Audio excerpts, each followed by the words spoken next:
आसिम मुनी का पैनिक होना बिल्कुल सही बहुत लाजमी है, बहुत लाजमी। और इसके दिन नंबर्ड हैं। आपने 45 दिन दे दिए हैं, मैं तो कहता हूं कल भी हो सकता है 4 साल बाद हो जाए, लेकिन होगा जरूर। बड़े शैलेंद्र, बड़ा अटपटा लगता है कि मतलब भाई आसिम मुनीर जो खुद को तमगे लटका रहा है, अपने आप को सर्वे सर्वा बना रहा है, संविधान का संशोधन कर रहा है, अब डर के मारे छिपा हुआ घूम रहा है। ये नौबत कैसे आ गई उसकी? और जय हिंद, नमस्कार। देखिए, सबसे बड़ी बात है कि पाकिस्तान के बारे में पता करना, मुनीर के बारे में मत पता करिए, पाकिस्तान आर्मी के बारे में पता करिए, क्योंकि उस बेचारे की अपब्रिंगिंग आर्मी से हुई है। अब जब वो मेजर रहा था तो वो एक कोई डेयरी फार्म था, वो उसका इंचार्ज था। क्योंकि Pakistan army is into all this business. जब वो सीओ बना था रेंजर्स का, तो दैट टाइम ही was incharge for a developmental project, जो रियल एस्टेट वाले होते हैं, वो उनका इंचार्ज भी था। सो उससे जब ऊपर आए, अब ये जो सर ने 3 जगहों के नाम बोले हैं, मैंने लिख भी लिए इसीलिए। और बढ़िया बात देखिएगा, बिल्कुल प्रूफ की बात चल रही है। अब उन्होंने कहाँ कहाँ कमांड करी, शकरगढ़ में करी, मुरीदके में करी, गुजरांवाला में करी, तीनों जगह पर इंडिया ने ठोका इन्हें। मतलब अगर इनकी एज अ चीफ थोड़ी कोई अच्छी पकड़ होती उस जगह की, उसके जगह के नॉलेज की, आर्मी की, तो भाई साहब यहाँ पर कुछ तो करते आप, कुछ तो बचा पाते अपने आप को। आपने एक बड़ा शुरुआत में बड़ी अच्छी बात कर दी, दैट वाज कि कोई आतंकी क्यों? पूरी की पूरी आर्मी आतंकी है, पूरी की पूरी आईएसआई आतंकी है। आप समझने की कोशिश करिए। आप चीफ बन जाएं, आप सीडीएफ बन जाएं, आप फील्ड मार्शल बन जाएं, मुझे कोई प्रॉब्लम नहीं है। लेकिन आपने जो प्रमोशन की बाकी जो एवेन्यूज हैं अपने आर्मी के अंदर, उसको तो रोक दिया ना। अब वो मिर्जा साहब चेयरमैन थे, निकाल दिए गए, चलिए जी खत्म हो गया आपका मामला। अब जो और बनना था चीफ, क्योंकि ये पहले और आखिरी होंगे शायद, जो कि अपने आप में चीफ भी हैं, सीडीएफ भी हैं, फील्ड मार्शल भी हैं, तीनों चीजें, तो आप अपने एनिमी तो खुद बना रहे हो। और उससे भी बड़ी बात जो मैं कह रहा हूं, आप कह रही थी बुलेट प्रूफ जैकेट, और वो जो गन उसके तकिए के नीचे है, वो इसलिए रखी जा रही है कि किसी दूसरे के हाथ से मरने से अच्छा है खुद ही मार लो। कम से कम ये तो हो जाएगा कि देखिए जी, मैं अपने देश के लिए शहीद हो गया, मैं अपने देश के लिए शहीद हो गया। अगर आप एक अच्छा एनालिसिस करके देखें,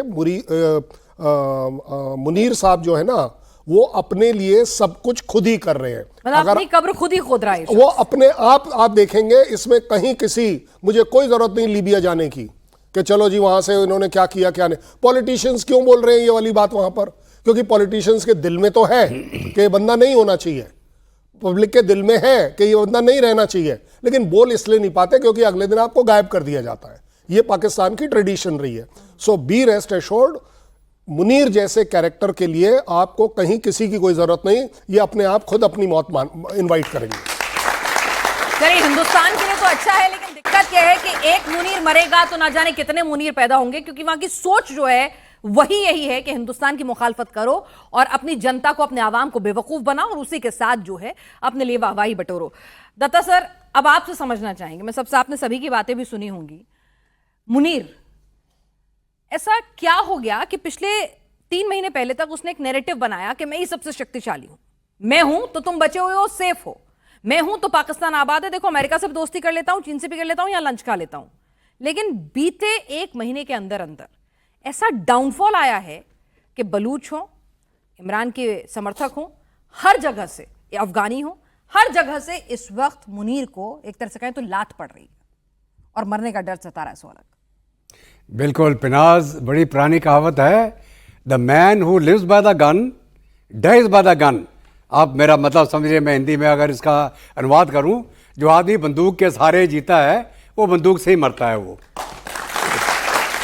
तो अभी ओप संदूर से पहले पाकिस्तान के अंदर क्या माहौल था? बलूच रोज मार रहे थे पाकिस्तान की फौज को। वहाँ पे खैबर पख्तूनख्वा में टीटीपी वाले रोज पाकिस्तानी फौज को अम्बुश करके 5, 10, 15 रोज मारे जा रहे थे। सैकड़ों की तादाद में ये इस साल में जो 2025 अब खत्म होने वाला है, इतने बड़ी तादाद में पाकिस्तान के फौजी मारे गए। अभी वो अंदर में इसको लोग थू थू कर रहे थे कि मुनीर क्या ये चीफ है, तेरे नीचे ना तू बलूचिस्तान से लड़ पा रहा है, ना खैबर पख्तूनख्वा में है, वह सिंध में अप्रेस चल रहा है, वह पीओके में हंगामा हो रहा है, गिलगित बाल्टिस्तान में लोग आवाज़ उठा रहे हैं, तो ये क्या फौज है ये? तो अभी वो उससे ध्यान भटकाने के लिए उसने पहलगाम का हमला करा दिया। उसने सोचा पहलगाम का हमला होगा, भारत जरूर कुछ ना कुछ रिएक्शन करेगा और फिर मैं पूरी अवाम को खड़ा कर दूंगा, देखो भारत ने हमला कर दिया, अभी सब मेरे पीछे खड़े हो जाओ। तो उसने वो हमला किया, पहलगाम में हमारे 27 निर्दोष लोगों को मरवाया और भारत ने फिर उसका जवाबी हमला ऑपरेशन सिंदूर के तहत कर दिया। तो उससे उसको फायदा क्या हुआ कि वो जो एक माहौल उसके बरखिलाफ बन रहा था, सारे अवाम उसके पीछे खड़े हो, भारत ने हमला कर दिया, ये तो हमारा आसिम मुनीर ने बड़ी जंग लड़ी और उसको फील्ड मार्शल बना दिया। फील्ड मार्शल मतलब शर्म आनी चाहिए इस आदमी को, जंग हारने के बाद फील्ड मार्शल बन गया। फील्ड मार्शल कौन होता है? सैम मानेकशॉ। 71 की जंग में 93,500 पाकिस्तानियों की पेंट उतार के खड़ा कर दिया।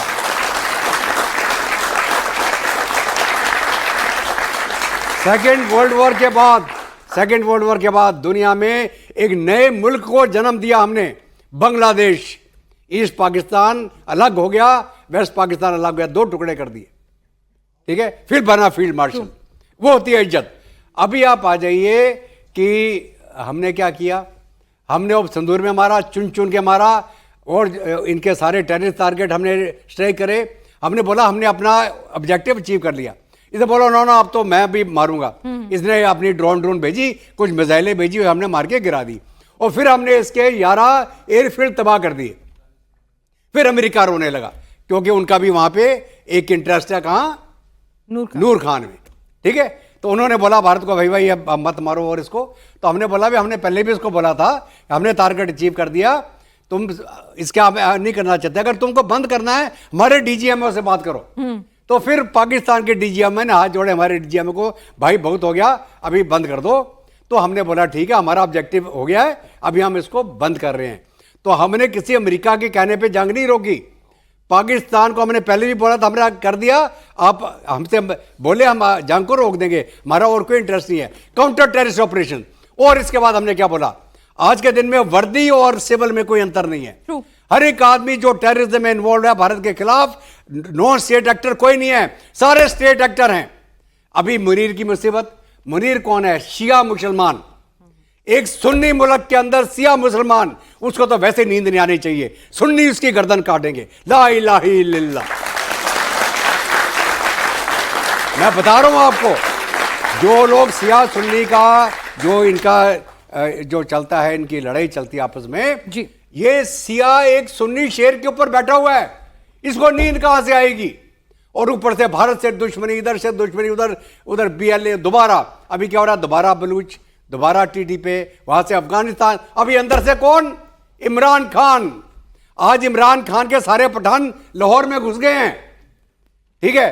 तो ये मौत मरने वाला है, ये आज नहीं तो कल कितने गाजी आए, कितने गाजी चले गए, कितने अयूब खान आए, जिया आए, कितने आए, सब गए।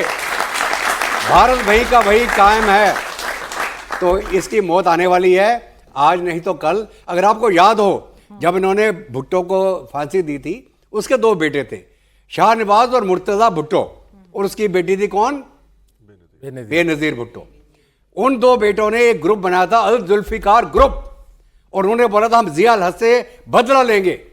उस ग्रुप ने बहुत सारे अटैक करे पाकिस्तान में, जिया के ऊपर भी अटैक करे, बाद में वो दोनों मार दिए गए। इनके ऐसे ही ने दाने में करके उनको मार दिया, लेकिन उससे पहले वो जिया का कब्र खोद के गए, वो जिया को मार के गए। इमरान खान के भी 2 बेटे हैं, अगर इमरान खान को ये कुछ करेगा, वो भी कोई ना कोई जिहाद लड़ेंगे इसके साथ, पूरे पठान लड़ेंगे, पूरे अफगान लड़ेंगे। तो मुनीर के दिन गिनती के हैं, ये फैक्ट हो गया है। चलिए, तो इस वक्त हमारा पूरा पैनल इस बात को कह रहा है कि मुनीर के दिन अब गिनती के बचे हैं। वो गिनती 4 दिन की होगी, 4 घंटे की होगी, 40 दिन की होगी, ये अभी उसके लिए इंतजार करना बाकी होगा।